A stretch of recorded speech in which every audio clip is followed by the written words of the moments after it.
Shama harka fuunee jaalatamtootaaf kabajamtoota liirta daawwattoota viidiyoo kana jalatti argamtan jechuudha. Guyyaa har'aa kan immoo guyyaa baay'ee kan namatti tolu, baay'ee kan nama gammachiisu jechuudha. Akkasumas immoo liideroota raabsaa hojii torbaffaa akka silver laawunitti jiran jechuudha. Guyyaa har'aa kana leenjii adda ta'e guyyaa sadaffaa fudhachaa ta'u.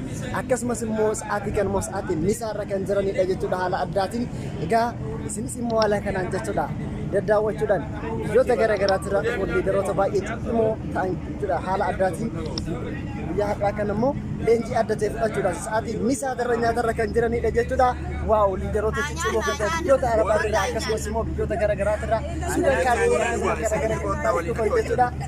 Isinis immoo haala kanaan amanuudhaan jaarraa kana viidiyoo kana daawwachuudhaan gammachuu guyyaa har'aa kana qoodachuun ni dandeessi jechuun jaaladha. Jabaadhaa isiniin jechuun jaaladha.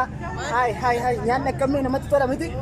Waaw jabaadhaa isinis immoo hiriyoota keessan haala kanaan akka dhaamtaniif abdiin qaba. Jabaadhaa isiniin jedha. Haala kanaan kun immoo adda ta'e gareedhaan haala addaatiin fudhachaa kan jiran. Meemaa dhaamtuuf nyaanni akkam ta'e? Baay'ee namatti tola miti? Waaw nyaata jabaadhaa isiniin jedha. Baay'ee kan namatti tolu.